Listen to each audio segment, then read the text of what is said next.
Hey there, it's Walt the Realtor with Caldwell Banker here in Springfield, Missouri. Back with another list of the top 5 coolest things to do in the Springfield area. This time we're looking at the week of September 28th through October 5th. Yes, October. Hallelujah. In the year of our Lord, 2025. If you need to hear about a different week, click the link up in the top right corner to see all my weekly community events videos. But if you're watching this video someplace that is not YouTube, like say Facebook or Instagram, you're not going to see that link. So head over to youtube.com/@WaltTheRealtor to visit my channel. There you'll find all of my weekly community events videos along with videos that answer some of the most common real estate questions I hear from clients.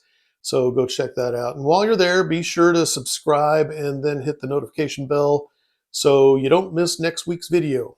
That'll also help me out by telling YouTube that they should be showing my videos to more people. Now, as I've been doing for the last couple of weeks, once we've made it through the top 5, I'll have some honorable mentions to tack on at the end since we have so much stuff going on this fall. So be sure to stick it out until the very end. And actually, that's it. Let's go. Number 5 on the list this week is 99 Times. Now, this is a fundraiser for the Springfield Art Museum, and the theme is Prohibition, a Roaring 20s Masquerade Party. You may already be aware that the museum is currently closed for some major renovations. Phase 1 is fully funded, and it's progressing as planned. I don't know what the expected completion date is, but it sounds like they're on target.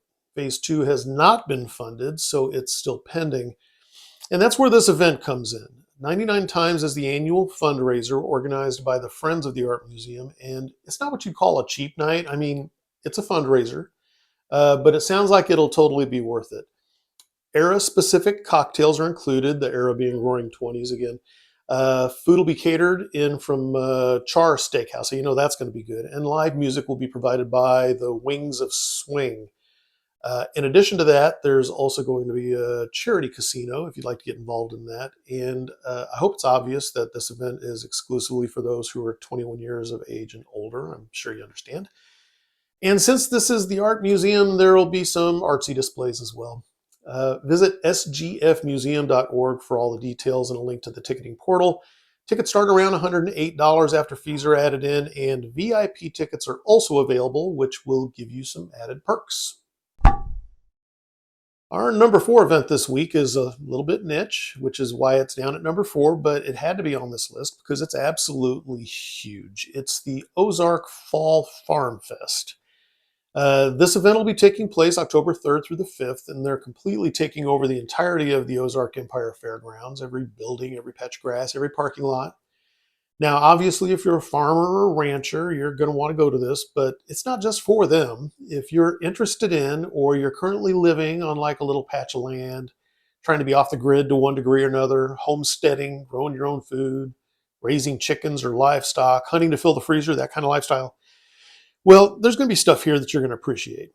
It'll include the normal stuff you'd expect. People selling farm equipment, seed and feed companies, folks selling trailers, that kind of stuff. But last year's event also included a lot of home-related vendors like wood-burning furnace people, solar and wind power vendors, steel buildings, lumber dealers.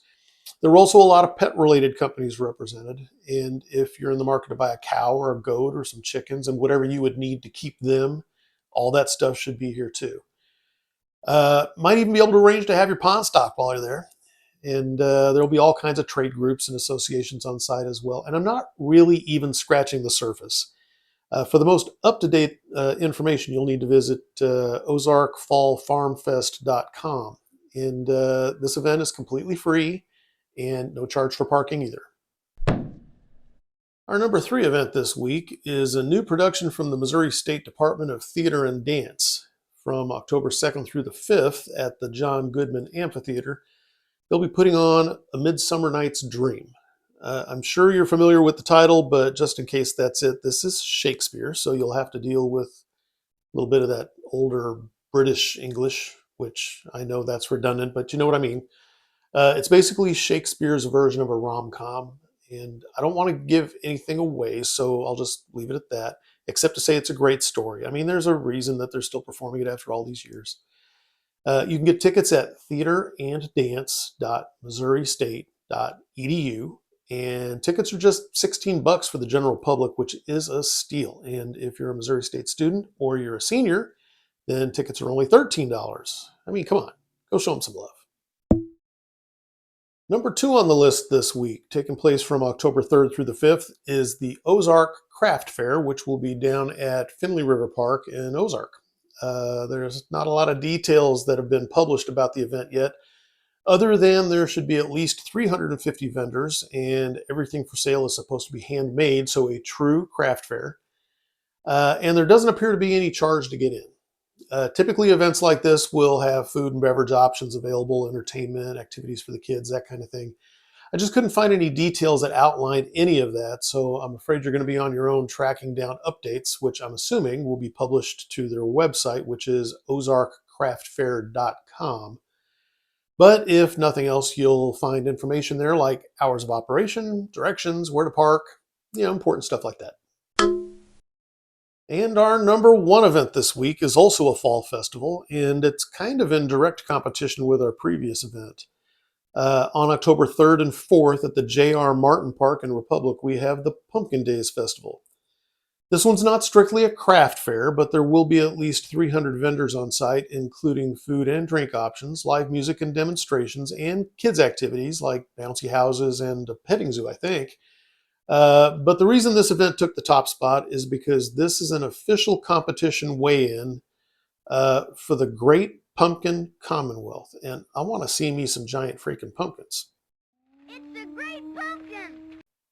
If you agree, then go check out republicpumpkindays.com to get all the details, directions, parking information, an event schedule, and a map. Should be a lot of fun.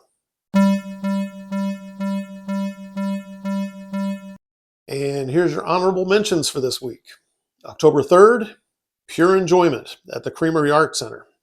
It's the opening night of a new art exhibition, including live music from the Claire Herzog Jazz Trio. Starting October 3rd and taking place every weekend in October, Harvest Fest at the Rutledge-Wilson Farm Park, which will include a pumpkin patch, hay rides, a corn maze, and more of that kind of stuff. October 4th at the Gillioz Theater, make sure you pronounce that right, we have the Grand Kyiv Ballet back to perform Swan Lake. Yes, that's Kyiv, Ukraine. Also on October 4th, the Springfield Symphony Orchestra will be performing the music of John Williams at Hammond's Hall. And if you're not familiar, he did Superman, Jaws, Star Wars, Harry Potter, E.T., Indiana Jones, and so on. Nominated for 54 Academy Awards. And finally on October 4th, Boogie Bash at Miller Park in Republic, which is a kid-focused, spooktacular sort of thing. All right, hands up. Who's going to everything this week? Yeah, I know. It's a lot. But the good news is that you got no excuse for sitting at home bored, so get out there and do something fun. Maybe make a new friend. And I have no idea where I'm going to end up, but you may already know me well enough to recognize that I'm kind of a sucker for fairs and festivals and pretty much anything where vendors set up tables to try to sell me stuff. And if there's a taco truck, that never hurts. So if you're going to go to one of those things, keep your eyes open. You might see me there. And if you do, be sure to say hi. And don't forget, I don't only do videos like this one. I've also been gradually creating videos to answer the most common real estate questions I hear from my clients. So take a look at my YouTube channel to see if your question's been answered. If not, leave me a comment, let me know.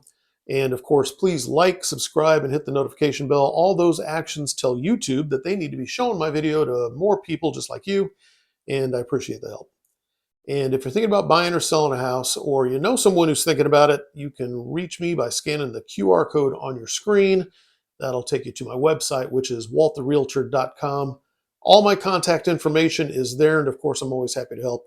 And with that, I am Walt the Realtor with Coldwell Banker here in Springfield, Missouri. See you next week.